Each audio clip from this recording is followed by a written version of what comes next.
Hey Stats fans, it's Mr. Peabody here, sharing with you notes for what's going to be called assessing normality. So here's the deal with that. You know that there's power with the normal distribution, but we can't jump to conclusions and assume that everything is distributed normally. Nor can we really just use our eyes or trust them to see, that looks normal, and then to have the power that goes with it. So we really have to assess normality to make sure that a set of data is distributed normally.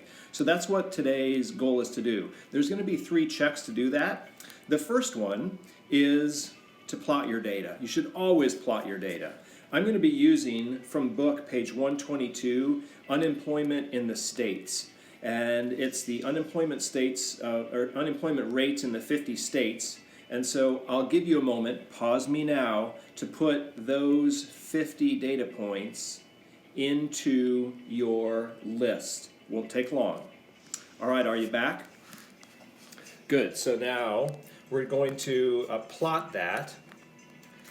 You could use a dot plot, you could use a histogram. I'm going to do a histogram, and so I put my data into my list. Double check it. Oh, incidentally, BTW, did you know that there is a way to sort that data? You could do, if it's not already done, you could do sort A, and it will sort it from ascending order or from descending order. Anyway, the way we put it in is already sorted. I'm going to go to second stat plot, turn it on, choose histogram with list 1, and then graph. And it looks like this. I don't know. Normal or not? Can I take a picture of that? Let's go back and insert that in. Access photos. Is it going to work? Yeah. Oh. Well, you know what? I'm going to put it right here. Let's see. Plot my data. It wasn't convincing yet. It wasn't particularly skewed one way or the other, and it did have some different peaks. I'm not convinced yet, but that's rule number 1, is to plot your data. Unemployment rate. Okay, you should observe the shape. This looks to be roughly symmetric. There's a single peak, and it's somewhat bell-shaped, but I'm not quite sold yet. Item number 2 is to actually go to your data and manually check the empirical rule, the 68, 95, and 99.7%. And just to review, that means that if data is normally distributed, you can probably count on 68% of the data being within 1 standard deviation, 95% of the data being within 2, and then 99.7 being within 3 standard deviations. So we go back to our data, and you can use your list here, and we need to find the mean, and in this case it's x bar, and the standard deviation, s sub x. So pause me, go to 1var stats, and list 1, and then find the mean and standard deviation. You should get 8.682%. And then our deviation for the 50 states is 2.225. I'm going to clear this out and give myself a little room here. So if that data is normally distributed, it should adhere to the empirical rule. So here's what you do. You take the mean, and you cast to the left or right, and in math terms that's plus or minus, 1 standard deviation.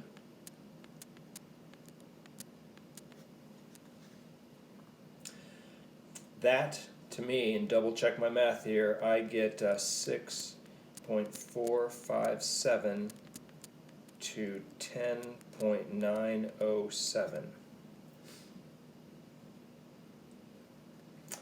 So from 6.457 to 10.907, what proportion of our data does that capture? Let's go up, 6.45 to 10.90. And 6.45 to 10.90 is this to 10.90 all the way to this one, that whole chunk. And how many is that? 3, 6, 9, 12.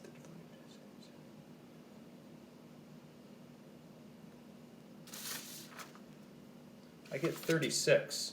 36 out of my 50 states are within one standard deviation. 36 out of 50, and that is around, that is exactly, I'm running out of space here, that's 72%. So my target was 68. It's roughly, it's not exactly that, it's close. Let's go to 2 standard deviations. So in your calculator, you could just go back and do second calculate and change this number to 2, 8.682 plus 2 times 2.225, and then minus 2 times 225.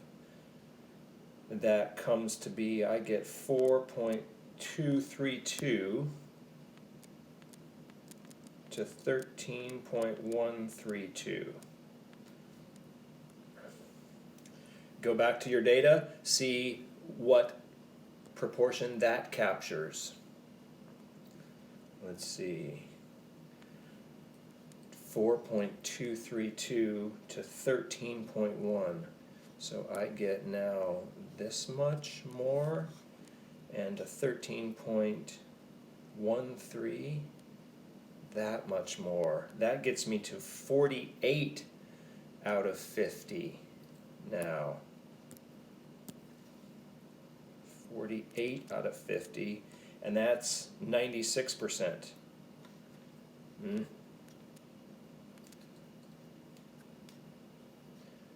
96%. So our target again was 68, 95, and 99.7. It's never going to work exactly that. And we're, again, this is assessing for normality. Let's go on to the third one. What is 8.682? All the way out there, 3 standard deviations below and above our mean. That becomes now 2.007 to 15.357.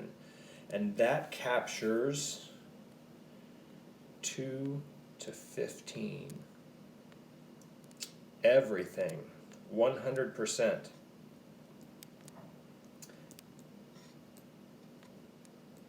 (72, 96 to 100% and 100). I'll put that down below here to compare it to 72, 96, 100. It is not likely that we're going to have a state that has more than 4 standard deviations of unemployment to the left or right, so that makes sense for me in real life.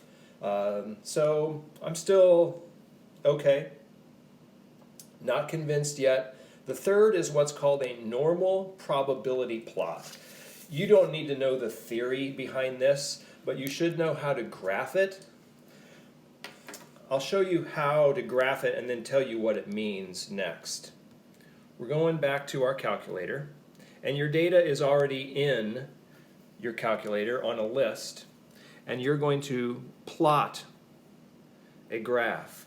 Go to second stat plot and choose the one that was the histogram. But now we're going to go past that scatter plot, the histogram, the box plot, to the very ending one that looks like kind of a creeping up set of dots. That's called a normal probability plot. When you enter it, you only need to be concerned with the data list. It should be just a univariate data, that's list 1. And when you press graph, you might have to zoom 9 to kind of reframe it. But what you're looking for is linearity. If a normal probability plot has a linear pattern with very tiny deviations, if any, from left to right, you can assume that that data is distributed normally. There's a little bit of deviation here, a little bit of a curve, but by and large, that is a good linear pattern. So I'm just going to sketch it back here on the notes. It looked something like this. This was unemployment rate.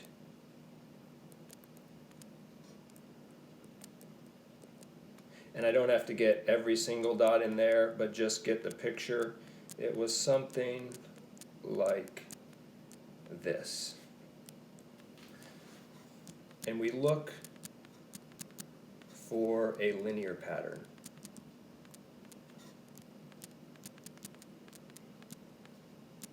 If it exists,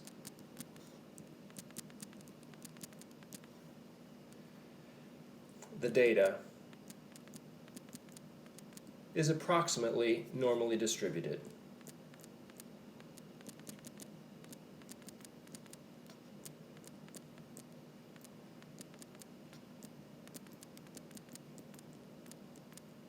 That is all you need for tests for assessing normality. What the linear probability, the normal probability plot does is it takes all your data values and numbers them or lines them up from smallest to largest.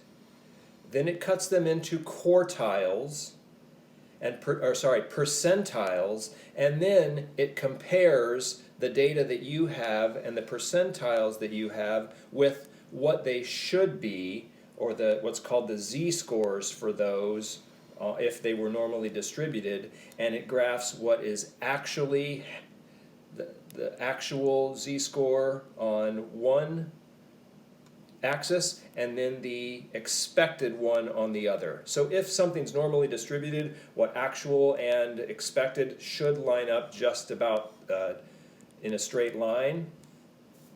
And if not, if there's some deviation, we know that it's probably not normally distributed. That is the third line of defense, the normal probability plot. All right, so what's going to happen now is that you will do a formative quiz on binomial distribution and the empirical rule. You do not have to know anything of this for this quiz. And then the homework is going to be some practice. You're going to take shark lengths and check for normally distributed checks. And then I believe number 67 is about is it reasonable to assume that this distribution is normal? Hey, thanks for listening, everybody, and watching, and have fun.